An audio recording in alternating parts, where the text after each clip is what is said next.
राधे राधे भक्तों, जय श्री कृष्ण, जय श्री राम। आज हम पढ़ेंगे अध्याय 16, दैवी तथा आसुरी स्वभाव। भगवान ने कहा, हे भरत पुत्र, निर्भयता, आत्मशुद्धि, आध्यात्मिक ज्ञान का अनुशीलन, दान, आत्मसंयम, यज्ञ परायणता, वेदाध्ययन, तपस्या, सरलता, अहिंसा, सत्यता, क्रोध विहीनता, त्याग, शांति, छिद्रान्वेषण में अरुचि, समझ जीवों पर करुणा, लोभ विहीनता, भद्रता, लज्जा, संकल्प, तेज, क्षमा, धैर्य, पवित्रता, ईर्ष्या तथा सम्मान की अभिलाषा से मुक्ति, ये सारे दिव्य गुण हैं जो दैवी प्रकृति से संपन्न देवतुल्य पुरुषों में पाए जाते हैं। हे प्रथापुत्र, दंभ, दर्प, अभिमान, क्रोध, कठोरता तथा ज्ञान ये आसुरी स्वभाव वालों के गुण हैं। दिव्य गुण मोक्ष के लिए अनुकूल हैं और आसुरी गुण बंधन दिलाने के लिए। हे पांडुपुत्र, तुम चिंता मत करो, क्योंकि तुम देवी गुणों से युक्त होकर जन्मे हो।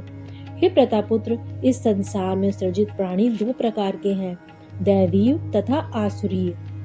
मैं पहले ही विस्तार में तुम्हें देवी ही गुण बतला चुका हूँ। अब मुझसे आसुरी गुणों के विषय में सुनो। जो आसुरी हैं वे यह नहीं जानते कि क्या करना चाहिए और क्या नहीं करना चाहिए।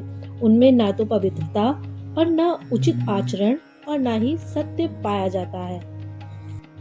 वे कहते हैं यह जगत मिथ्या है और इसका कोई आधार नहीं है और इसका नियमन किसी ईश्वर द्वारा नहीं होता।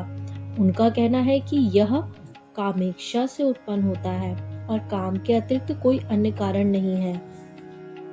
ऐसे निष्कर्षों का अनुगमन करते हुए आसुरी लोग, जिन्होंने आत्मज्ञान खो दिया है और जो बुद्धिहीन हैं, ऐसे अनुपयोगी और भयावह कार्यों में प्रवृत्त होते हैं जो संसार का विनाश करने के लिए होता है।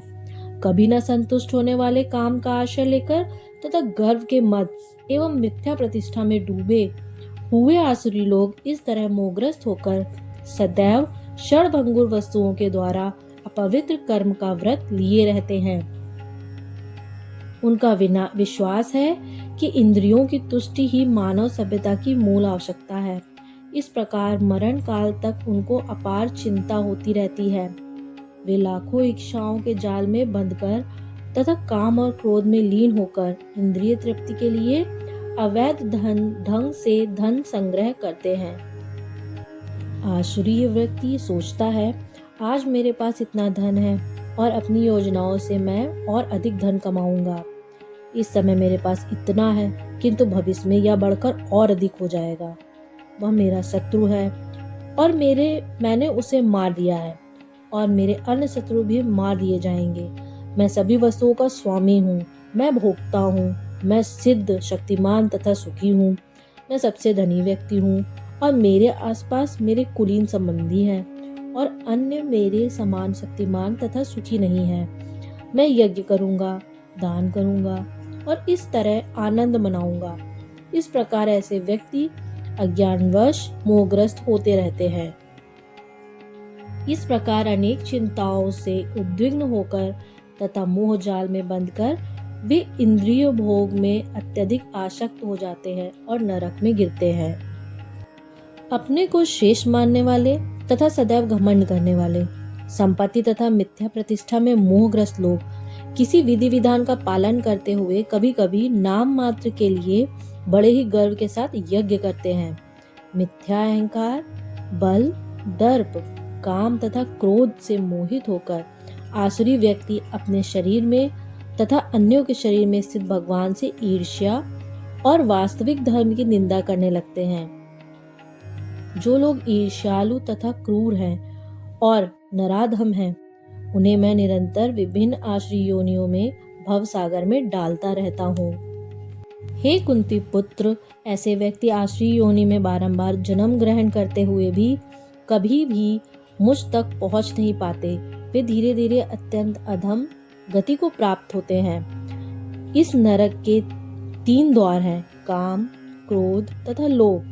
प्रत्येक बुद्धिमान व्यक्ति को चाहिए कि इन्हें त्याग दे, क्योंकि इनसे आत्मा का पतन होता है।